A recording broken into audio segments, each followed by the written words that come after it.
बाबा भी पधार चुके। इनका नाम ऐसे नहीं है भगवान बाबा, ताकि पंडित जी नहीं देंगे तो बिया होगा जी, नहीं ना होगा। एगो भजन हम लोग गाते हैं भगवान बाबा के जगिया में।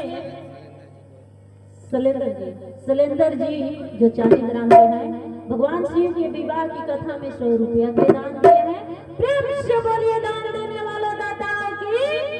तो इनके जगिया में आप लोग जानते हैं भगवान बाबा नहीं आएंगे तो विवाह पूरा नहीं होगा, अधूरे रह जाएगा।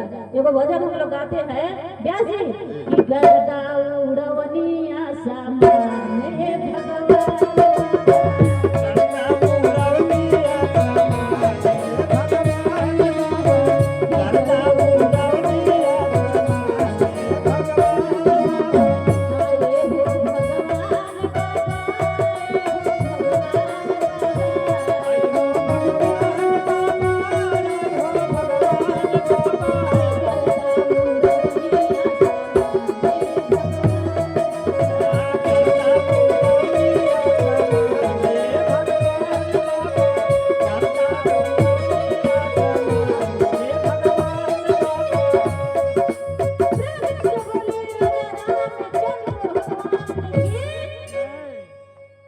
भगवान भगवान बाबा देखने में अभी है कई एक जग करा चुके जो जग की गिनती नहीं है।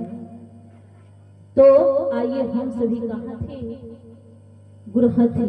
अगला कार्यक्रम परिछावन की तरफ जा रहे हैं। भोले बाबा के माड़वा में बुलाया जा रहा है परिछावन करने के लिए। जब भोले बाबा माड़वा में प्रवेश करे, जब मैना रानी देखी तो देखते ही बेहोश। क्यों?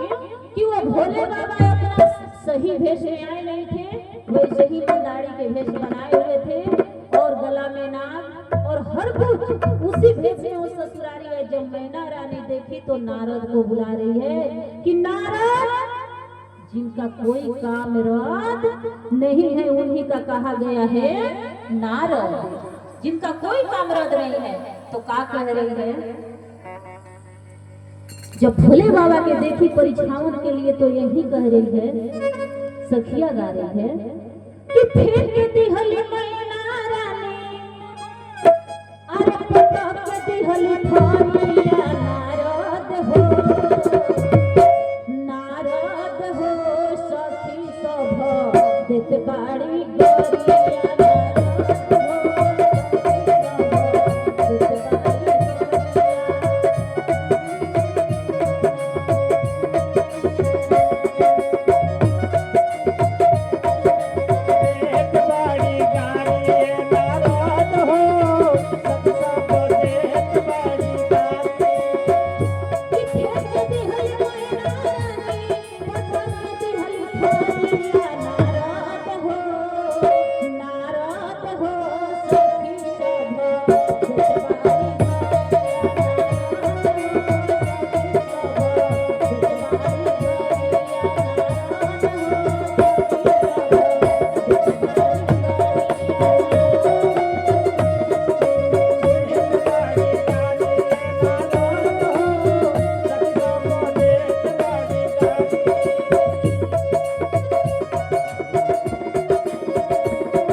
जब ये भजन को गा रही है तो वहाँ नारद भगवान मैना रानी को समझा रहे हैं, कह रहे हैं कि जो देख रही हो वो सत्य नहीं है, जो सत्य है उसको देख नहीं रही है।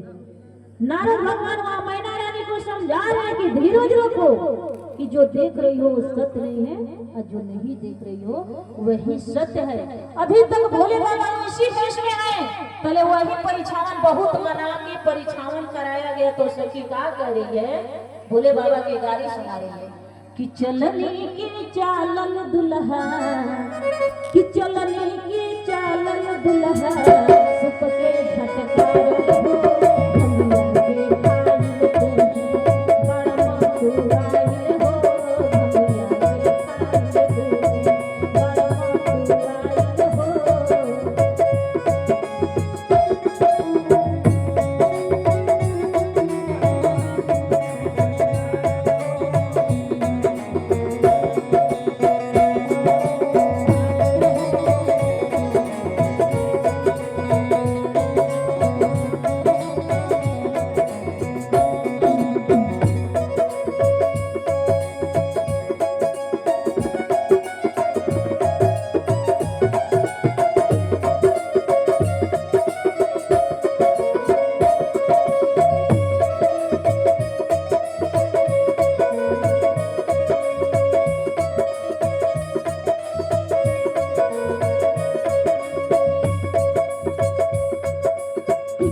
बोलिए भूत भावन भोलेनाथ की।